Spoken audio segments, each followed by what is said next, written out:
लोक की रचना हम देख रहे हैं त्रिलोक सार के आधार से, यानी सर्वज्ञ भगवान के वचन के अनुसार हम इसकी बात देख रहे हैं। यह किसी की कल्पना की बातें नहीं है, ये तो सत्य बातें हैं। जब हम 4 गति के जीवों का यहाँ स्वरूप देख रहे हैं और दोपहर में हमने देखा मनुष्य गति कितनी दुर्लभ है, द्रव्य से, क्षेत्र से, काल से और भाव से। तो अभी एक भाई ने मुझे ऐसा प्रश्न किया है, सजेशन दिया कि मोक्ष को तो पुरुषार्थ मोक्ष का करना है, परंतु वो जरा आगे की बात है। तो मनुष्य भव इतना दुर्लभ है, तो हम ऐसा क्यों नहीं करें कि अभी हम मनुष्य भव के लिए पुरुषार्थ करें और बाद में मोक्ष का पुरुषार्थ करें। क्यों चलेगा कि नहीं चलेगा? क्यों नहीं चलेगा? हाँ, देखो पुरुषार्थ जो हम कहते हैं वो भव के अभाव के लिए हो सकता है किया जाता है। भव के लिए जो पुरुषार्थ किया जाता है वो पुरुषार्थ नहीं कहलाता, कुपुरुषार्थ कहलाता। और ऐसे पुरुषार्थ करने से हमें चाहिए वो भव नहीं मिलता, क्या है? क्योंकि उसमें मान्यता का दोष है। जिसके अभिप्राय में एक भी भव का पुरुषार्थ बाकी है ना, या एक भी भव जो चाहता है, चाहे वो महाविदेह का भी भव क्यों न हो, एक भव भी जो चाहता है तो उसके अभिप्राय में अनंत भवों की अभिलाषा पड़ी है। तो हमें तो भव का अभाव करना है और उसी का पुरुषार्थ करना है। अभी का मनुष्य भव और आगे एक मनुष्य भव बढ़ाने के लिए करेंगे तो इस मनुष्य भव का क्या होगा? अरे पुरुषार्थ करना है, पुरुषार्थ करना है, कुछ वजन थोड़ा ही उठाना है, अपना स्वरूप पहचानना है। और जो बातें इतनी सुलभ हो गई इस काल में, गुरुदेव ने जिसको हमारे सामने परोस कर रख दिया है, इतनी सहज सुलभ बात है। और मनुष्य वो जो दुर्लभ है वो हमें प्राप्त हुआ है, तो ये तो गंवाना चाहते हैं और नहीं उसके पीछे बढ़ना चाहते हैं, जो तो अपने इच्छा के अनुसार भोग नहीं बता जाता है ना। तो जो कुछ पुरुषार्थ करना है पुरुषार्थ के नाम पर क्योंकि हमने पुरुषार्थ को गलत समझा, अपना स्वरूप पहचानना है। और वो जो बातें तो हमारे आगम ग्रंथों में तो हो ही रही है, परंतु जो जीव इस सही पुरुषार्थ को नहीं पहचानता है और उल्टे उल्टे अपने मन कल्पना से ही धर्म का स्वरूप समझ लेता है। मन कल्पना से क्यों? यहाँ तो भाई हम परमात्मा से बातें सुनते भी हैं, परंतु हम विदेश जाते हैं तो वहाँ हर एक जीव अपनी मति कल्पना से उसका अर्थ लगाता है। वहाँ स्वाध्याय कैसा करते पता है आपको? कुछ पढ़ना और हर एक ने अपना, मेरी मान्यता ऐसी है, मेरा मत ऐसा है, मुझे ऐसा लगता है, मैं ऐसा सोचता हूँ, ये स्वाध्याय हो गया। कि हमें पता है जहाँ 2, 4, 5, 10 लोग इकट्ठे होते हैं, सबका एक मत नहीं हो सकता। ज्ञानियों का ही एक मत हो सकता है। जो परमात्मा में बात लिखी है, आचार्यों ने कही है, गुरुदेव ने हमको समझाई है, तो उस बात को समझकर अपना सही निर्णय करे अपने स्वरूप के बारे में। जो हम समय सार प्रवचन सार में तो हो ही रहे अपना अभ्यास, फिर भी उसके साथ साथ इसका अभ्यास करें, उसके बदले में नहीं। ख्याल है? हमने विशिष्ट दिनों में, विचार दिनों में हमें कुछ इसके बारे में संबंध में जानकारी हासिल करने के लिए इसका अभ्यास लिया है। यहाँ किसी भी अनुयोग को हम इसका कुछ काम नहीं ऐसा नहीं कहते। अभी टोडरमल जी ने बताया चारों ही अनुयोगों का सार तो वितरागता है, उसमें से वितरागता कैसे निकालनी, ये जीव कहाँ कितने पड़े, कितनी अनंत संख्या उसके देखेंगे हम।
नहीं कर।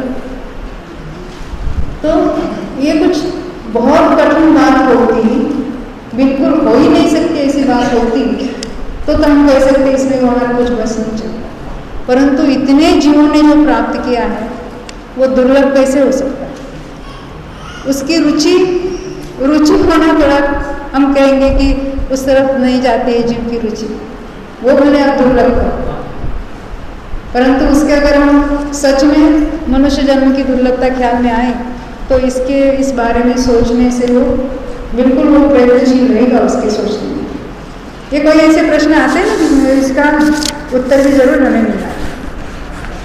ऐसे ना हर एक के साथ एक एक का प्रश्न का जवाब तो मैं नहीं दे सकती, परंतु कोई प्रश्न मुझे दे दे या लिखित भी दे दे, उसकी चर्चा तो हो सकती है विषय के थोड़ा अनुसार हो। तो अभी यहाँ प्रवचनसार की बातें कोई पूछेगा तो उसकी चर्चा तो नहीं करेंगे हम, क्योंकि अपना विषय यहाँ चलेगा ना थोड़ा। ये बात नहीं कि ये मुख्य और वो, परंतु अपना विषय यहाँ चलेगा कुछ आगे। अब यहाँ कुछ नरक की बातें चल रही थी अपनी, कौन नरक में जाता है, कौन निकलता है, क्या क्या होता है, कितनी बार जाता है, उसके भी बहुत सारे कर्णाम योग के तो सारे नियम होते हैं, किसी ने बनाए नहीं है। ऐसा क्यों, वहां से नरक से निकल कर जीव क्यों नहीं ऐसा हो सकता, क्यों नहीं वैसा, ऐसा कोई बात नहीं, ऐसी कोई बात। ऐसी ही सहज व्यवस्था होती है और जो होते हैं उसको बताने वाले तीर्थंकर भगवान, उन्होंने कोई व्यवस्था बनाई नहीं है, बताई है जरूर। अब यहाँ नरक से निकलकर जीव क्या क्या नहीं होते, क्या क्या होते हैं, इसकी भी थोड़ी चर्चा है। हमने पहले अभी जो बात निकली ना सम्यक्त्व के बारे में, हमने वहाँ ज़्यादा उसका खुलासा नहीं किया। तो कोई जीव सम्यक्त्व के सहित नरक में जाता भी है, कैसे जाएगा सम्यक दर्शन होने पर? तो जिसने सम्यक्त्व प्राप्त करने के पहले मिथ्यात्व अवस्था में नरकायु बांधी है, क्योंकि नरकायु का ऐसा है कि सम्यक्त्व होने के बाद कोई नहीं बांधता, बंधेगी तो कब बंधेगी? मिथ्यात्व अवस्था। जैसे श्रेणिक राजा ने मिथ्यात्व अवस्था में नरकायु बांधी थी, जब मुनिराज यशोधर पर उन्होंने सुसर्ग किया, बाद में क्या हुआ? बाद में सम्यक दर्शन प्राप्त किया। तो बंधी हुई आयु कोई बदलती नहीं, तो वो तो उसको नरक में जाना ही पड़ेगा। परिणाम केवल उनकी आयु बढ़ गई वो बात अलग है। 33 सागर की बांधी थी और वो रह गई 84,000 वर्ष, वो तो हो सकता है। तो उन्होंने सम्यक दर्शन प्राप्त किया। सम्यक दर्शन प्राप्त करने के पश्चात शायद सम्यक दृष्टि भी हुई, और वो कहाँ गए मालूम? पहले नरक में तीर्थंकर प्रकृति का बंधन भी शुरू किया, और अभी पहले नरक में है वो, वहाँ के नारकी की आयु भोग रहे हैं, और वहाँ से आकर यहाँ के पहले तीर्थंकर होने वाले भरत क्षेत्र।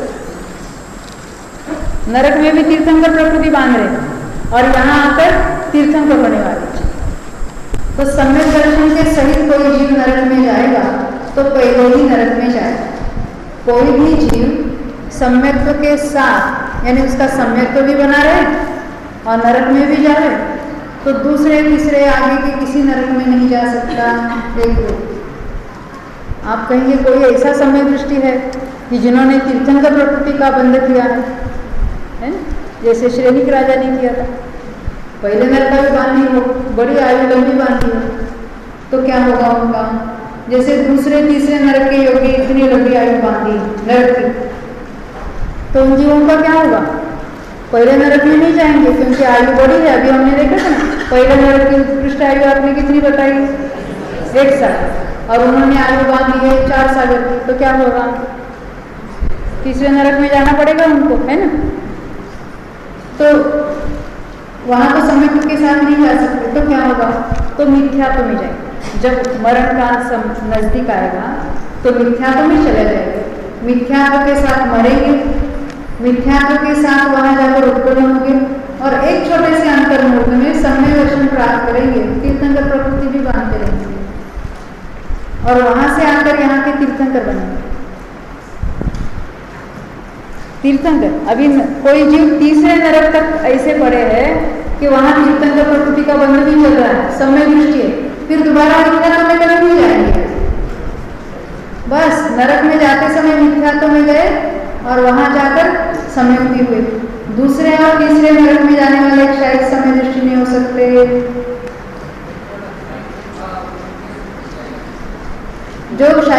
दृष्टि होता है उसका छूटता ही नहीं। उनके वैदिक समय दर्शन था दूसरे तीसरे नरक में जाने वाले जीव। और आपको कदाचित मालूम नहीं होगा, जो नरक में जाने वाला जो नारकी है ना, समय दर्शन के साथ जाने वाला, वो तो शायद समय दृष्टि ही होना चाहिए। कोई भी नियम है, कोई भी जीव वेदक यानी क्षोक्षम सम्यक्त्व के साथ नरक में नहीं जा सकता, पहले नरक में भी नहीं जा सकता। शायद या अंतर्मुख में क्षय होने वाला है जिसको कृत्य वेदक कहते हैं, ऐसा ही जीव सम्यक्त्व के साथ नरक में जाएगा।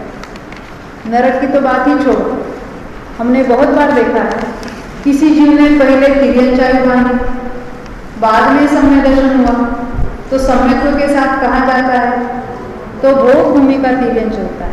उनके लिए भी एक कंडीशन आवश्यक है, क्या शायद समय दृष्टि होगा तो ही सम्यक्त्व के साथ तिर्यंच में जाएगा। इसका अर्थ क्या? अभी इस काल में कोई तिर्यंचायु बांधकर समय दर्शन हो ही जाए उसको, अभी तो कोई शायद समय दर्शन प्राप्त नहीं करेगा, तो सम्यक्त्व के साथ तो भोग भूमि वाला तिर्यंच भी नहीं होगा। तिर्यंच की बात भी छोड़ो, मनुष्य होना है उसको भोग भूमि का। हम चाहते हैं कुछ अपनी इच्छा अनुसार कहाँ जाना चाहते हैं, कोई भोग भूमि जाना चाहता है, कोई विदेश क्षेत्र जाना चाहता है ना? आप कहाँ जाना चाहते हैं? हाँ, स्वर्ग में, मोक्ष में, क्या अपने में?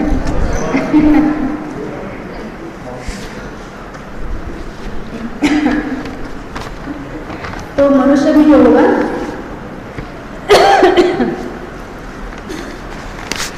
भोग भूमि का मनुष्य, वो भी क्षायिक समय दृष्टि होगा तो ही वेदक सम्यक्त्व के साथ जाएगा तो देव में चला जाएगा, या देव जो है समय दृष्टि या नारकी समय दृष्टि है, वेदक सम्यक्त्व के साथ मनुष्य में जन्म ले सकते हैं। अभी ये बात ख्याल में नहीं रही तो कोई बात नहीं, परंतु ये नई बात है। नरक में जाने वाला शायद समय दर्शन के साथ ही जाएगा जो सम्यक्त्व के साथ जाता है। ये कृतकृत्य वेदक क्या होता है? वेदक यानी क्षोक्षम सम्यक्त्व। जब जीव शायद सम्यक्त्व प्राप्त करता है, तो कौन सा जीव शायद सम्यक्त्व प्राप्त करता है? तो उसके लिए कंडीशंस है। कौन सी? हाँ, कर्म भूमि वाली होना चाहिए, और वो तीर्थंकर या पादमूल में या कोई केवली शुद्ध केवली के पादमूल में उसको शायद सम्यक्त्व होगा, है ना? तो उसके लिए वो पहले से ही सम्य दृष्टि होना भी आवश्यक है। मिथ्यात्व में से कोई डायरेक्ट शायद सम्यक्त्व नहीं हो सकता। कोई कहेगा मोक्षम सम्यक्त्व में से प्राप्त करेंगे, वो भी नहीं हो सकता। तो उसको क्षोक्षम सम्य दृष्टि जो जीव चौथे, पांचवें, छठे या सातवें गुण स्थान में है, वह जीव जब शायद सम्यक्त्व प्राप्त करता है, यानी क्या? तो अनंतानुबंधी के 4 और दर्शन भूमि के 3 प्रकृतियां, इन 7 का जो क्षय करता है, पहले अनंतानुबंधी का क्षय होता है ना, वो अन्य प्रकृति रूप बन जाती है जिसको विसंयोजन कहते हैं। उसके बाद मिथ्यात्व का क्षय हो जाता है, सम्यक मिथ्यात्व का क्षय हो जाता है, और सम्यक प्रकृति बाकी रहती है। ये जो कार्य चल रहा है ना, मिथ्यात्व का क्षय और सम्यक मिथ्यात्व का क्षय, उसमें काल में मरण नहीं हो सकता। परंतु अभी एक प्रकृति का क्षय बाकी है, तब मरण तो हो सकता है। और जो पहले आयु बांधी होगी उस गति में जहाँ कहा नरेंद्र तिर्यंच मनुष्य देव में जाए, और वहां जाकर एक ही अंतर्मूर्ति में वो कृतकृत्य वेदक से शायद समय दृष्टि होती है। ये जो सम्यक प्रकृति बाकी है, अंतर्मूर्त में ही क्षय होने वाली है, ऐसी जो अवस्था है उसको कहते हैं कृतकृत्य वेदक अवस्था। ऐसा जो नरक में जा सकता है, तिर्यंच आयु बांधी हो तो तिर्यंच हो सकता है, मनुष्य आयु बांधी हो तो मनुष्य हो सकता है, देव में तो वेदक के साथ भी जा सकता है। अब अपनी बात कौन सी चल रही थी? नारकी जीवों की बात चल रही है। तो नारकी जीवों में पहले नरक में जाने वाले, सम्यक्त्व के सहित जाने वाले सारे ही जीव क्षायिक समय दृष्टि या क्षायिक होने वाले ऐसे ही हो। वहां जाकर कोई नया क्षायिक समय दृष्टि प्रकट करे अन्य गतियों में, ऐसा होता नहीं है। शायिक समय दर्शन प्रकट करने का जो आरंभ करने का काम है वो मनुष्य गति वाले ही जीव करते हैं, कर्मभूमि के मनुष्य ही करते, वो भूमि के भी नहीं कर सकते। अब यहाँ जो बात हो रही तीर्थंकर प्रकृति बांधने वाला, तो तीसरे नरक तक के जीव जो तीर्थंकर प्रकृति वहां भी बांध रहे हैं, बांधना कब शुरू किया? मनुष्य में थे तब। वहां तो कोई कर सकता, वहां जाके कोई बिगिन नहीं कर सकता, कोई तीन भी तो कभी बांधता ही नहीं तीर्थंकर प्रकृति। वो भूमि का मनुष्य कहे मैं भी तीर्थंकर प्रकृति बांधूंगा, नहीं हो सकता। कोई देर करेंगे, आपकी कंडीशन है ना, तीर्थंकर के पाद भूमि बनती है, हम इतने समाचार में जाते हैं, हम भी बांधेंगे वहां जाकर, तो नहीं हो सकता। मनुष्य गति का जो तीर्थंकर प्रकृति बांधने का आरंभ कर सकता है, प्रारंभ कर सकता है। उसके बाद देव में जा रहे, कोई नारकी में जा रहे, तो वहां उसकी बंधना चलती रहेगी, तीर्थंकर प्रकृति का बंधन वहां भी चालू रहता है। तो तीसरे नरक तक से निकलकर जीव तीर्थंकर हो सकता है। अभी हमने देखा, हाँ, रावण अभी इमीडिएट नहीं होने वाला था, उसके और बहुत बाकी है। जैसे कृष्ण है, कृष्ण अभी वहां से निकलकर यहाँ पर 16 तीर्थंकर हो। शायिक समय दर्शन होता तो तीसरे नरक में नहीं जाता। तीर्थंकर प्रकृति बांधने के लिए शायिक समय दर्शन होने की आवश्यकता नहीं, बिल्कुल नहीं। तीसरे नरक वाले जो कहाँ शायिक समय दृष्टि है, वहां तीर्थंकर प्रकृति बांध रहे, शायिक होते तो तीसरे में जाते ही नहीं, ख्याल है ना। ऐसे नियम है कि उस पर से हम बिल्कुल उसको अनुमान कर सकते हैं। तो वहां से निकलेंगे वो, और फिर बाद में हम शायिक करेंगे। अभी तो वो वेदक सम्यक यानी शोषण सम्यक के सहित वहां है। अब चौथे नरक से निकलकर जीव तीर्थंकर नहीं हो सकता कोई भी, परंतु मोक्ष जा सकता है, सामान्य के लिए हो सकता है। चौथे से निकलने वाला जीव, पांचवें नरक से निकलकर कोई जीव मुनि अवस्था तक प्राप्त कर सकता है। छठे नरक से निकलकर जीव 5वां गुणस्थान में प्राप्त सकता है।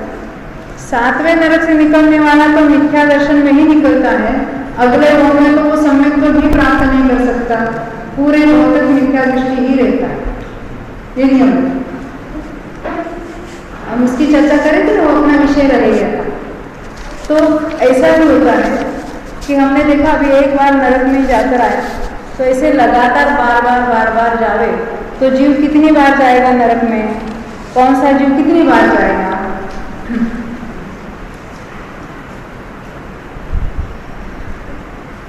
आपका प्रश्न है तीर्थंकर के सामने मरण नहीं होता, हो सकता, तो वेदक समय दृष्टि कैसे मरण को प्राप्त होगा?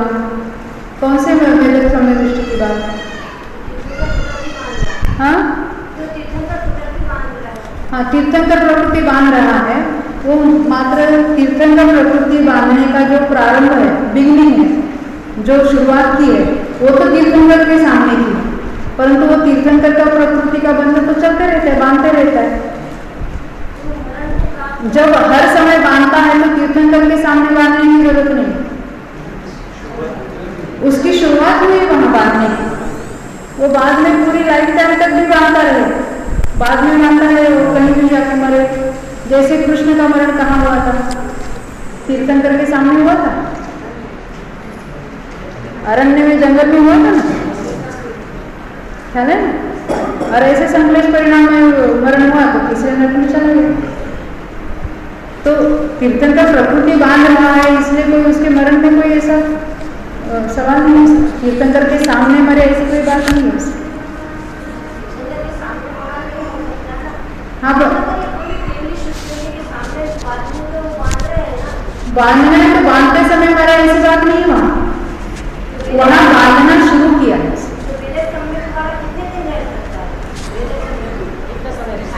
देखो, तीर्थंकर प्रकृति बांधने वाला जीव वेदक समय दृष्टि है, तो बस एक बार जब नरक में जाना है तभी एक अंतर्मुख के लिए ही मिथ्यात्व में आएगा, वो गिरेगा भी नहीं अन्यथा।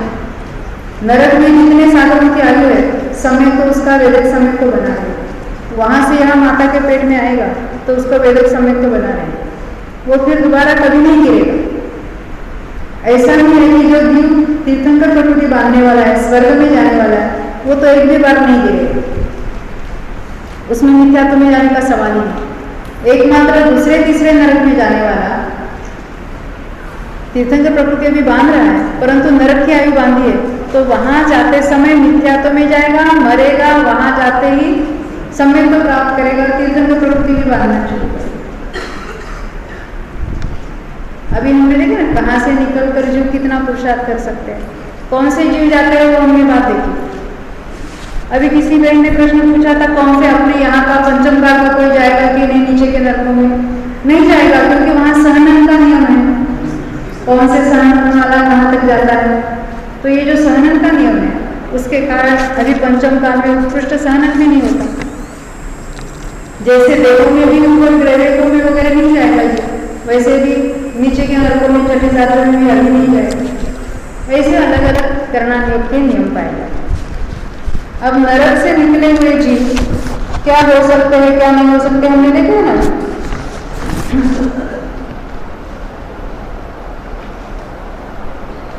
वो वहां से जो हमें देखे थे, वहां से आया हुआ जीव नारायण नहीं होता। नारायण क्या होता मालूम है? हाँ देखो, 63 छला का पुरुष कहलाता है। कौन कौन से होते हैं? 24 तीर्थंकर होते हैं, 12 चक्रवर्ती होते हैं, 9 नारायण, 9 प्रति नारायण, 9 बलभद्र होते हैं, है ना। तो इनमें से नरक से जो आए हुए जीव है वो नारायण नहीं होते, बलभद्र नहीं होते, चक्रवर्ती नहीं होते, तीर्थंकर हो सकते हैं।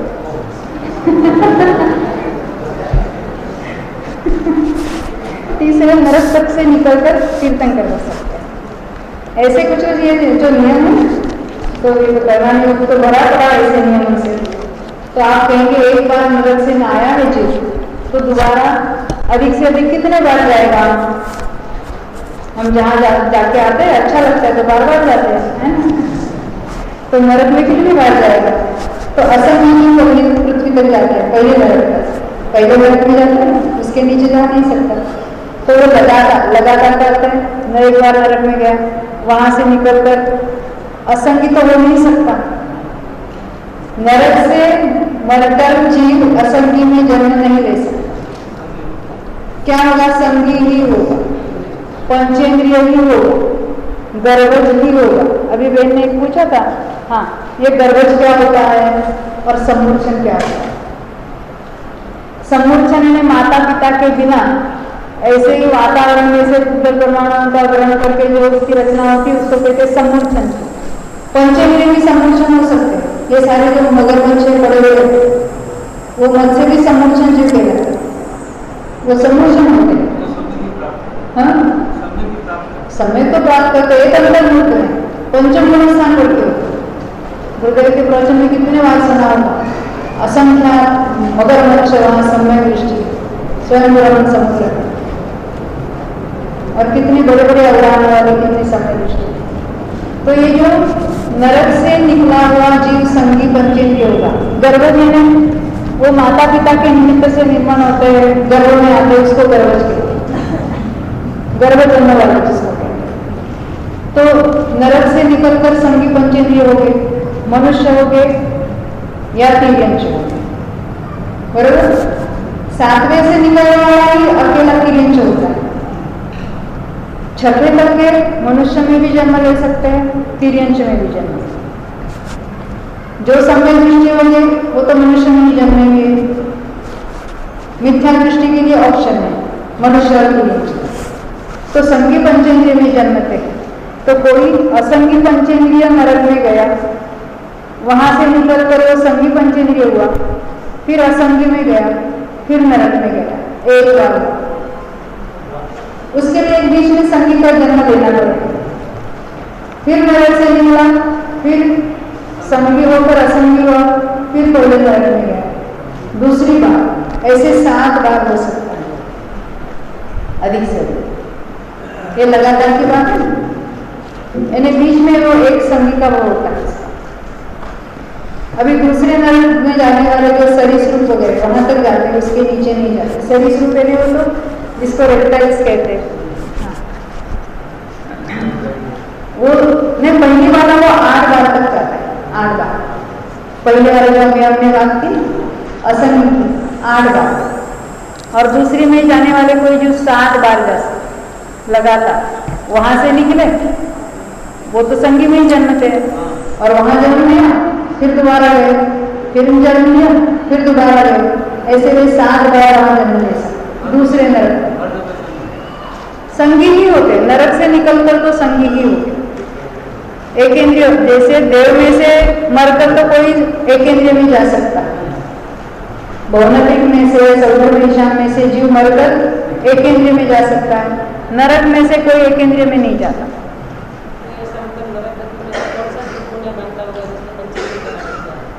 आपका प्रश्न है नरक में ऐसा कौन सा पुण्य बनता है तो पंचेंद्रिय बना मिलता है?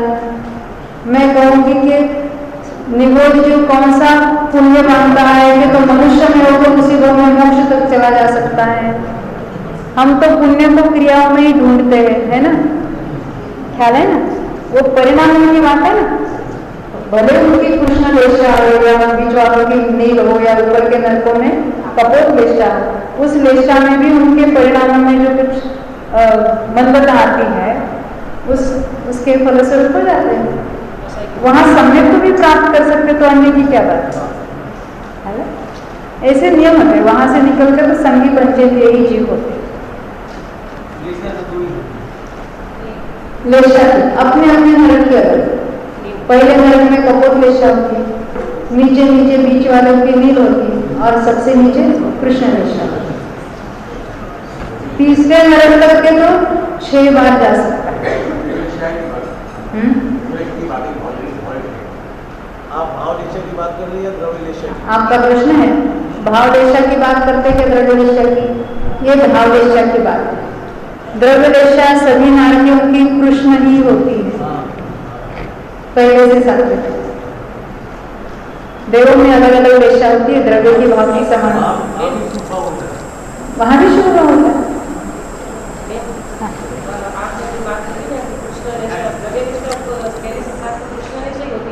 बिल्कुल। कौन सी? अपर्याप्त अवस्था में होगी दारमान शरीर वाले। द्रव्य की 3 लेशा, भाव की 3 है, भावों की 3 लेशा, नरक में भावों की 3 लेशा।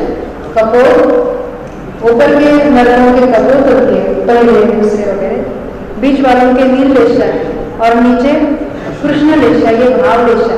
भाव यानी जीवों के परिणाम, और द्रव्य लेशा का अर्थ होता है शरीर का रंग, तो शरीर का रंग उनका काला ही होता है, पक्का काला होता है। वो कुछ शब्द आया था दौला में, आपको याद है? मुझे अभी क्यों आंशिक है, कुछ आया था ना? हाँ हाँ, काला काला भान, काला काला भास, बरोबर है उनका। मुझे वो शब्द याद नहीं आ रहा। अत्यंत काला, बरोबर है ना। द्रव्य लेशा सभी की कृष्ण ही होती है। ये विशेषज्ञ यहाँ बैठी हमारे विमला पे। ये तीसरे नरक तक 6 बार जा सकता है, चौथी में 5 बार, वहां से आया सिंह आदि हुआ, फिर गया, फिर हुआ, फिर गया, इस तरह से 5 बार। छठी में से निकलकर 3 बार लगातार निकल जा सकता है, और 7वें में से निकलकर कोई मनुष्य नहीं हो सकता, तिर्यंच ही होता, और तिर्यंच होगा वो तो गर्भवत में आएगा, फिर जाके मत्स्य होगा, और मत्स्य होकर 7वें नरक में जाएगा, तो लगातार 2 बार हो सकता है, 2 बार। इस तरह से ये तो अलग अलग जो परिणाम योग के नियम होते हैं उसका ध्यान में देखिए। अभी हम आगे बढ़ेंगे।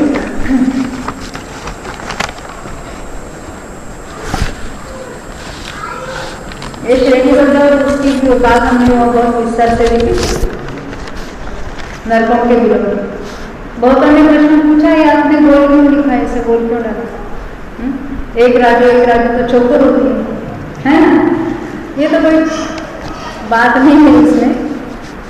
जैसे मध्य लोग में भी एक राज्य फिर बोल द्वीप जीव और सब लोग सारे गोल होते हैं, तो ऐसे दिखाने में तो कोई बाजू में घूमी होगी चौकोर, उसकी कोई बात नहीं है ना, क्योंकि हमने ये जो 49 लिखा है और 48 लिखा है, तो ये गोल में ऐसे आ जाते हैं सारे, इसलिए गोल लिखा है, उसके कोई विशेष महत्व नहीं है उस बात को।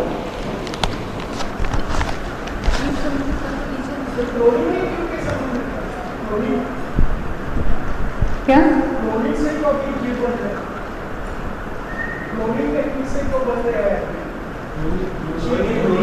क्लोनिंग अपना विषय यहाँ नहीं है क्लोनिंग का, तो क्लोनिंग से जीव बनते हैं क्या? जीव कोई आके वहां उत्पन्न होते हैं? मेरा क्या प्रश्न है? जीव अनंत है, उसमें से कितने जीवों की उत्पत्ति नई होगी? साइंटिस्ट कोई जीव नए बनाएंगे कि नहीं बनाएंगे? हाँ, आपका प्रश्न है क्लोनिंग में जीव कौन से गर्भज है क्या, ऐसा आपका प्रश्न है? तो वहाँ तो गर्भ तैयार किए जाते हैं, एम्ब्रियो तैयार किए जाते हैं माता से और पिता से, जो कुछ बाह्य टेस्ट ट्यूब में बनाएंगे और जो कुछ बनाएंगे वो तो लेबोरेटरी में बनाएंगे, परंतु उसको भी हम गर्भज कहेंगे और एक पर्याप्त मनुष्य भाव कहेंगे, उसको अपर्याप्त भी नहीं कहेंगे। और उसमें ऐसे कितने हजारों एम्ब्रियो तो ऐसे ही चले जाते हैं और उसमें एकाध कुछ हो, उस पर तो एक्सपेरिमेंट्स करते रहते हैं ना, तो कितने ही मनुष्य पर्याप्त मनुष्य वो ऐसे चले जाते हैं। अब किसी जीव ने मनुष्य का पुरुषार्थ करके उस मनुष्य भाव में आया, उसके उस मनुष्य भाव का क्या हो जाएगा? है ना कि जहाँ तो कर ही नहीं सकता, इतनी छोटी अवस्था में चला जाता है, क्योंकि पर्याप्ति पूरी होती है, अंदर रूप में मर सकता है जीव। पूर्व कोटि का भी कोई आयुष्य बांध के आता है मनुष्य जन्म में, हो सकता है कदली घात होकर अंतर्मुहूर्त में मर जाए। ये बहुत सारी ऐसी बातें हैं जो हम है हमारे पास, उसका तो हम कोई उपयोग नहीं करना चाहते, क्योंकि हम भविष्य का फायदा करना सीखे बस। मैं आज नहीं कल करूँगा, लड़कों को अभ्यास करना अभ्यास करो, अभी नहीं, आज नहीं, अभी कल करूँगा। वैसे हम ये पुरुषार्थ नहीं, अभी तो कमाएंगे रमाएंगे, कुछ मौज करेंगे और फिर बुढ़ापे में रखा ही है करना, और क्या करना है? आपका तो सब कुछ हो गया, आप इसके पीछे लगते हैं और हमको इसके पीछे घसीट चले जाए, तो ये क्या होगा? किसी के आयु का कोई भरोसा नहीं, तो हम कितनी आयु लेकर आए हमें तो पता नहीं ना, अपनी आयु कितनी बाकी है शेष।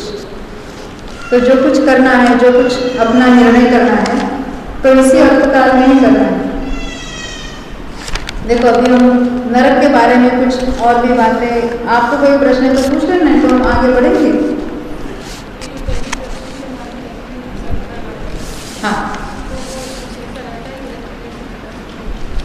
देखो आपका प्रश्न है, यहाँ जो आपने पृथ्वियों के नाम बताए हैं, रत्न प्रभा, शर्करा प्रभा, तो उसकी जो प्रभा है, उसकी जो कांति, उसके जो रंग है, उसके अनुसार उसके नाम बताए जाते हैं। रत्न प्रभा, ये तो ऊपर तो इतनी मिट्टी कीचड़ आदि पड़ा हुआ है, और वो यहाँ भी वो तो हाइपोस्फटिक जैसे निर्मल पृथ्वी, और उसके ऊपर ये सारा आदमी ऊपर से अंधेरा है। हाँ हाँ, आपका प्रश्न है वो रत्न प्रभा नाम है, तो नरकों में अंधेरा क्यों होता है?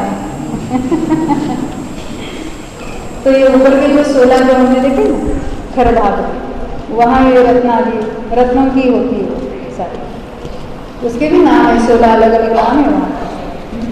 और बीच वाला तो पंख है, पंख है कीचड़ जैसा है, और नीचे बहुत भाग है, उसमें बहुलता है, वो पानी कीचड़ ऐसे उसी की बहुलता है, और उसमें वो नरक के बिल है, बीच में पोलो है, जैसे जमीन में कोई आप मृदंग या ऐसा कोई गाड़ दो तो क्या होगा, बीच में वो कैविटी होगी और सभी ओर से पृथ्वी है। कोई मटका अपनी जमीन के अंदर काट दिया तो क्या होगा, ऊपर भी मिट्टी, नीचे भी मिट्टी, चारों ओर मिट्टी है, और बीच में वो उसका कैविटी हॉलो है। वैसे नरक बिल होते हैं, बीच में वो कैविटी है, सभी ओर से वो मिट्टी मिट्टी है, मिट्टी कहो, जमीन कहो, पृथ्वी कहो, जो कुछ है। तो वहाँ तो कुछ जैसे यहाँ सूर्य और तारों के हमको सूर्य चंद्र का प्रकाश मिलता है, भूभूमियों में तो कल्पवृक्षों का प्रकाश होता है, देवों में भी कल्पवृक्षों का प्रकाश होता है, वैसे नरकों में वहाँ कोई प्रकाश वहाँ की भूमि भी या तो तप्त होगी या शीत होगी, जो कुछ जो जैसे नरक है वो, परंतु वहाँ कोई प्रकाश नहीं है, वो अंधेर।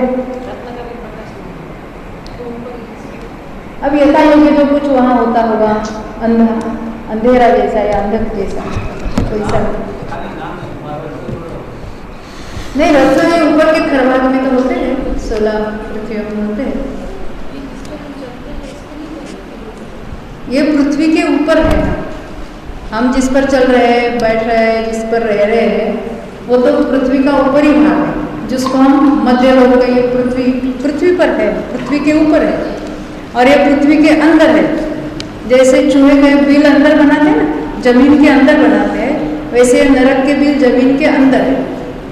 ये कितने बड़े बड़े संख्यात असंख्यात योजनों के बिल हैं, और दो बिलों के बीच में भी इतना ही अंतर पड़ा रहता है, बीच में खाली जमीन ही जमीन। ये कितने योजन खोदेंगे? देखो, नरक में जाने के लिए 1 लाख योजन तो खोदना पड़ेगा, और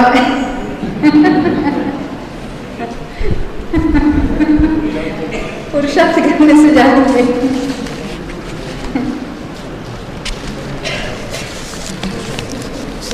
ये क्या है? ये एक योजन भी बहुत बड़ा अंतर, बहुत बड़ा अंतर। हम तो ऐसा ही, तो यहाँ से अमेरिका, अरे कितना 2-3 योजन के अंदर वो आ जाएगी। एक खुदाई कितनी कम करते हैं, खुदाई कितनी करेंगे? कुछ मीटर करेंगे, कुछ माइल करेंगे, और क्या करेंगे? हाँ, कुछ मिलते हैं, क्योंकि वो तो रत्नों से बनी पड़ी है सारी। अभी जहाँ सम्मेलन है वहाँ पर रत्न स्फटिक की है, और वहाँ साकिया यानी स्वस्तिक बना हुआ है, और उसके ऊपर इतने फुट चढ़ गए मिट्टी के, पर्वत के पर्वत जितने। अभी जब प्रलय हो जाएगा तो पूरी धूल की धूल उड़ जाएगी ऊपर के स्वर्गों तक, और फिर रत्न जैसे साफ हो जाएगी। चित्रा पृथ्वी है जो जिस पर हम हैं। हाँ, पहली पृथ्वी। हाँ, नहीं, रत्न प्रभा में 16 रत्न प्रभा का जो है ना, उसमें हमने 3 भाग देखे। ये 16,000 वाला है, 16,000 अभी हमने देखे। ये ब्लैक किया हुआ है, ये 16,000 जो है उसमें 1,000 की 16 पृथ्वियाँ हैं। देखो, अभी हमने देखा खरभाग, पंकभाग और अबोधभाग, बरोबर। खरभाग में वो 16,000 योजन होता है, उसमें 1,000 वाली 16 भूमियाँ हैं। 2 भूमियों के बीच में कोई गैप नहीं है। एक भूमि 1,000 योजन की, फिर दूसरी, फिर तीसरी, चौथी, ऐसे 16 भूमियाँ हैं। कौन सी है? चित्रा है, वज्रा है, वैडूर्या, लोहिता, कांसा, गोमेला, प्रवाला, ज्योतिरसा, अंजना, अंजनमूलिका, अंका, स्फटिका, चंदना, सर्वर्तका, बकुला और शैला। हो जाएगा वहाँ तो ये सारे भवनवासियों के वहाँ भवन है।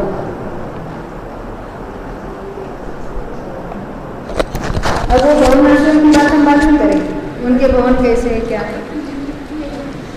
अकृत्रिम जिन में इन भवनों में वो भवनों का स्वरूप कैसा है, वहाँ के जिन भवन कैसे है, वहाँ के चैत्य वृक्ष कैसे होते हैं, उसका तो हम कल नंबर आएगा उसका शायद, है ना। अब नरक में से बाहर तो पड़ेंगे पहले तो ऊपर चलेंगे। तो देखो, हमने वहाँ का आकार भी देखा था नारकियों का, नरक से निकलकर जो क्या क्या होते हैं वो भी देखा था।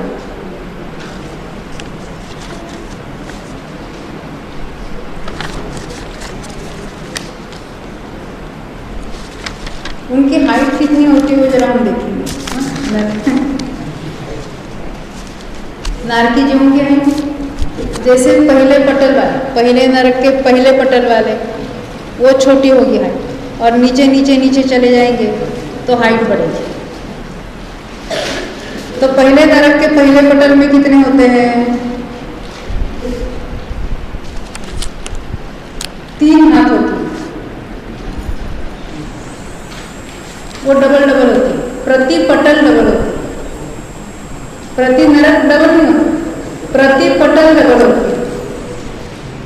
तो डबल होते 3 हाथ का फिर 6 हाथ हो जाएगा। हा? ऐसे बढ़ते बढ़ते बढ़ते बढ़ते 13वें पटल तक 7 धनुष, 3 हाथ और 6 अंगुल, ऐसा कुछ हो जाएगा। इतने बार बढ़े, फिर और बढ़ते बढ़ते बढ़ते दूसरी पृथ्वी के अंत में उसके डबल हो जाएगा, 15 धनुष और समथिंग। अभी मैं डिटेल्स नहीं बताती, नहीं तो कल कोई नहीं आएगा। तीसरी पृथ्वी में 61 धनुष और कुछ, 31 धनुष और कुछ, चौथी में 62 धनुष और कुछ, 5वीं में 125 धनुष हो जाते हैं, 6ठी में 250 धनुष और 7वीं में 500 धनुष उनकी हाइट है वहाँ की लड़कियों की। और हाइट उनकी तो आयु तो हमने देखी थी, आयु भी नीचे नीचे बढ़ती चली जाती है लड़कियों। हाँ, और वहाँ क्या खाते होगे, क्या पीते होगे, क्या अनाज पकाते होगे?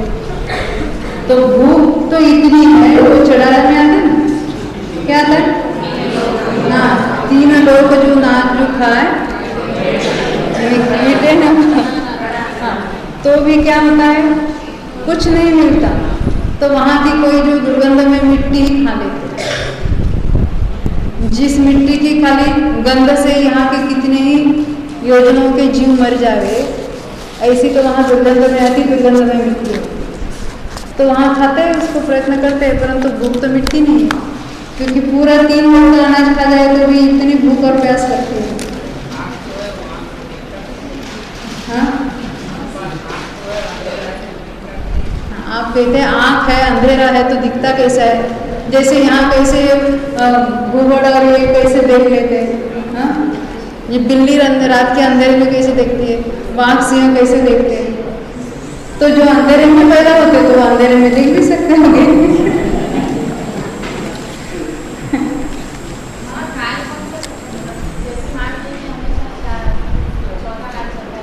आपका प्रश्न है वहाँ काल कौन सा चलता है?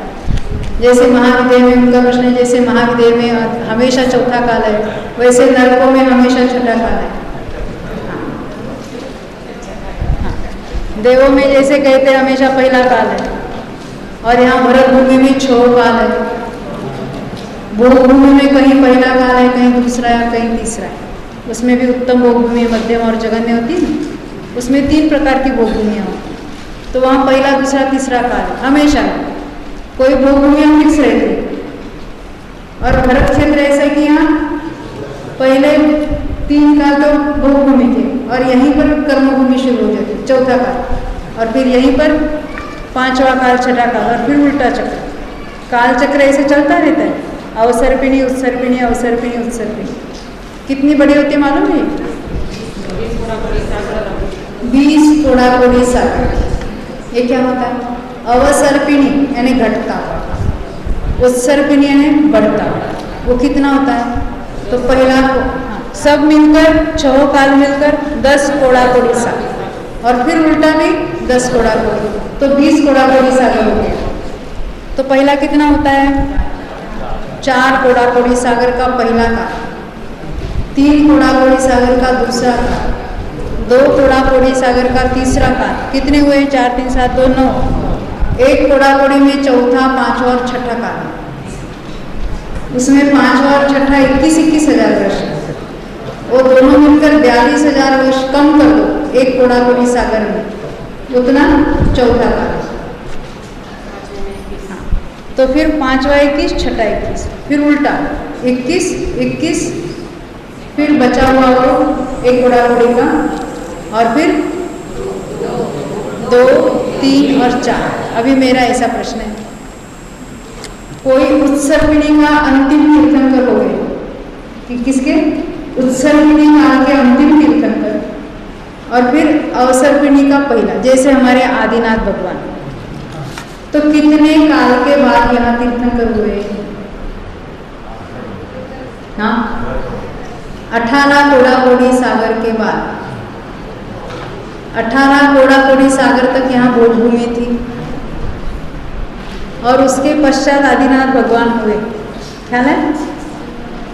उत्सर्पिणी के 3 काल और अवसर्पिणी के फिर 3 काल, भोगभूमि और फिर भोगभूमि, 3 भोगभूमि वहां 3 काल, भोगभूमि के 3 काल चढ़ते हुए और 3 पहले 3 काल उतरते हुए, ये सब मिलकर कितने? 18 कोड़ा कोड़ी सागर। इतने काल तक यहाँ कोई तीर्थंकर नहीं थे, कोई मोक्ष नहीं जा रहा था और आदिनाथ भगवान ने, हाँ, तो आदि पुरुष क्यों कहते हैं उनको? इसलिए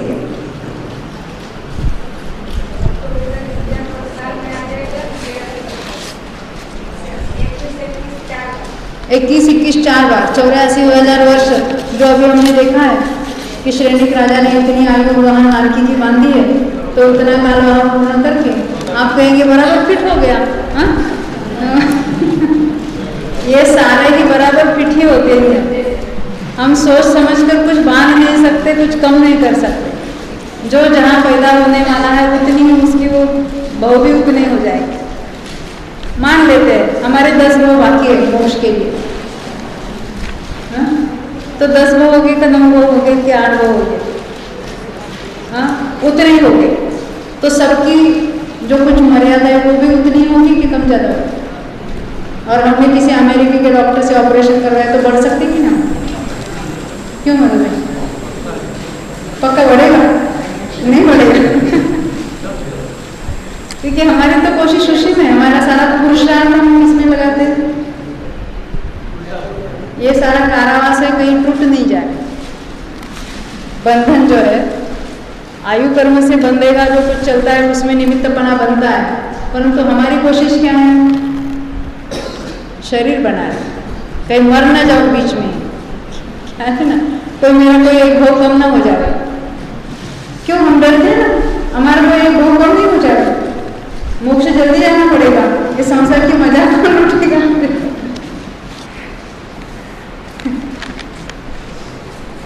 तो ये तो नरकों की बात बहुत कर दी हमने। हाँ, अच्छा, अभी आपके कोई प्रश्न है तो पूछ लेना जरूर, नहीं तो हम इसमें बढ़ेंगे आगे थोड़ा। हाँ?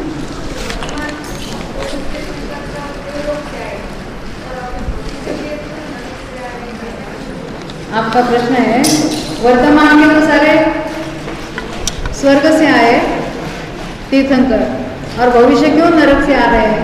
ऐसी कोई बात नहीं, नरक से आए या स्वर्ग से आए, तीर्थंकर तो तीर्थंकर है ना? उसमें तो कोई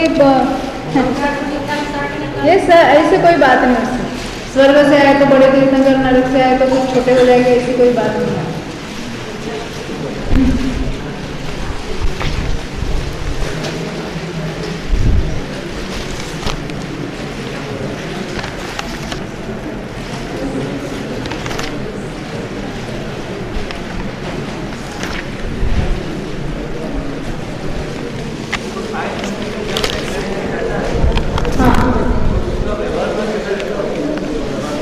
आपका प्रश्न है शाही समय दृष्टि नरक में जाता है पहले नरक में, तो उसका व्यवहार कैसा होता होगा?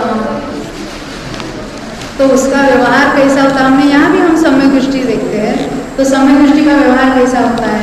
तो बाह्य आचार में, बाह्य क्रियाओं में भले उसका कोई हमें पता नहीं है, बराबर ना? असंयमी तो है ही है, और बड़े वहाँ के लोग उसके राग द्वेष के भी परिणाम होते हैं, परंतु अपने को राग से भिन्न पहचानते हैं। अपने में ही उठने वाले रागों में उनके स्वामित्व बुद्धि नहीं, ख्याल है?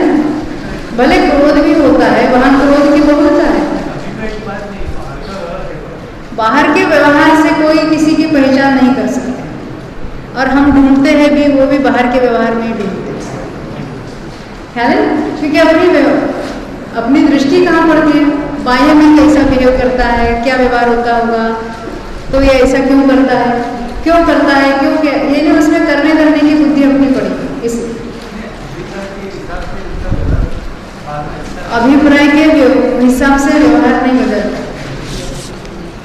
वो बदलने की वो स्थिरता की योग्यता से बदलता है। जितनी अंतरंग में स्थिरता अधिक, उतना बाह्य में भी सहज उसका व्यवहार वैसे बदलता रहता है। और हम तो पहले बाहर का बदलाव लाना चाहते हैं। दिशा तो नहीं बदलते, परंतु दशा बदलना चाहते हैं पहले, वो भी बाह्य दशा, शरीर की दशा है ना। हाँ,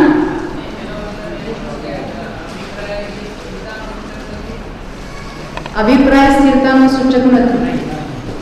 अभिप्राय बदला है, प्रतीति हुई है, मैं जीव हूँ, मैं ज्ञायक हूँ, ऐसी उसकी प्रतीति भी चल रही है, ऐसा अनुभव भी है, परंतु उतने मात्र से स्थिरता नहीं है।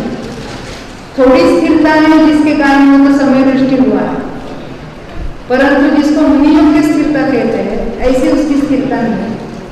अभिप्राय के बल पर वो सब कुछ है, उसकी मान्यता सही है।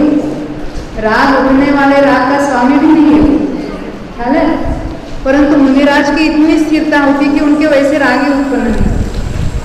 ये ख्याल है मुनि और श्रावक का क्या स्वरूप है समय दृष्टि का। प्रवचन सामने बात आ रही है।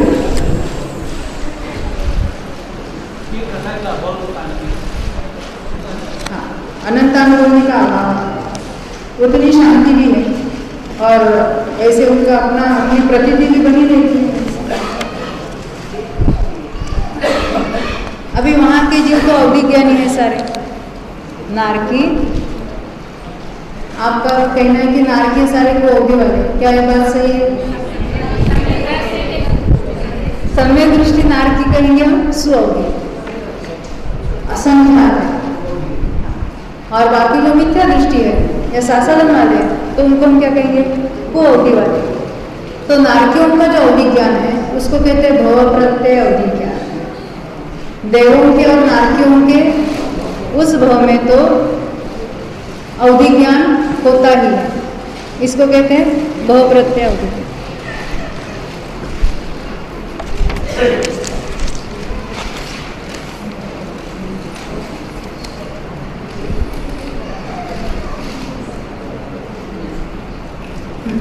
तो ये जो अवधि ज्ञान का क्षेत्र है वो कितना देखते हैं हम? तो पहली पृथ्वी के नरकों में अवधि ज्ञान का क्षेत्र है 4 कोष। फिर नीचे के नीचे अवधि ज्ञान कम से आधा कोष कम होता है, घटता चला जाता है, यानी 3.5, 3, 2.5, 2, 1 कोष क्षेत्र प्रमाण अवधि ज्ञान इत्यादि पृथ्वी के नारकियों का होता है। एक प्रश्न है, आने वाले 6वें 5वें काल में धर्म नहीं होगा क्या? अभी जैसा भी 5वां काल नहीं होगा क्या? अभी जैसा तो नहीं होगा, क्योंकि अभी तो 4थे में से हम 5वें में आए हैं, ख्याल है? और वो 6थे में से 5वें में आएगा। अभी तो विवाह की बंधन की पद्धति है, वहां तो सब ऐसा ही चलेगा। जब वो वाला 5वां काल का 1000 वर्ष बाकी रहेगा तब कुलकर्म की उत्पत्ति होगी। जैसे मैंने कहा, तीसरा काल पूर्ण होता आएगा, तीसरा काल जब पूरा होने को लगा तब वहाँ कुलकर्म की उत्पत्ति हुई थी, और फिर 4थे काल के योग्य कर्मभूमि के योग्य उन्होंने कुछ उपदेश दिए। वैसे जब 5वां काल, 5वां काल जब समाप्त होने को आता है, 1000 वर्ष बाकी रहते हैं, तब यहाँ कुलकर्म की उत्पत्ति होती है। और वो भी ऐसा अन्य उपदेश देकर जीवों को ये कैसे बिहेव करना, कैसे रहना वगैरह वगैरह वो बातें सिखाते हैं। ये बहुत अच्छा प्रश्न। आलोक आकाश में अंधेरा है, उजाला में, उसमें क्या होता है? क्योंकि वो तो दोनों उद्गल भी कर गया। इन्होंने ही प्रश्न पूछा और इन्होंने ही जवाब दिया। आलोक आकाश में कितने उद्गल है?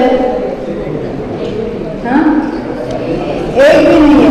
तो वहां क्या होगा? कुछ नहीं होगा, ना अंधेरा होगा ना उजाला होगा, क्योंकि वहां तो कोई उद्गल है ही नहीं। तो प्रश्न ऐसा, अधोलोक वेत्रासन के समान आकार वाला है। वेत्रासन यानी क्या? वेत्रासन यानी ऐसा वो केन का आता है ना, ऐसा आधा मृदुंग जैसा। परंतु मृदुंग करने में क्या होता है? मृदुंग द्वारा हम क्षेत्रफल निकालते हैं तो एग्जैक्ट वैसा नहीं होता। उसमें ये 7 राजू है। मृदुंग नीचे से गोल और ऊपर टेपरिंग है, तो उसका अगर घनफल निकालने जाओ तो डिफरेंट पड़ता है। तो इसके लिए धौला में बहुत विस्तार से चर्चा है कि ये मृदुंग जैसा क्यों नहीं है, फिर भी जैसा है वैसा ऐसा है। सामने से देखे तो ऐसे ही वेत्रासन कहो या जैसे ना मुंडा हम कहते, नीचे ऐसा बड़ा है और ऊपर ऐसा कहते हैं। शंकु नहीं कहते, शंकु में पॉइंट होता है। ये तो ऊपर ऐसा गोल है ना, जैसे ये लोकाकाश है, बीच में गोल है, परंतु ये 7 राजू सर्वत्र है, इसलिए वो एग्जैक्ट मृदुंग नहीं कहला सकता। नारकी जी रेशा से रेशांतर को प्राप्त नहीं होते, बराबर बात है। उनकी वही की वही रेशा रहती है, वो बदलती है। अब समय होने का है,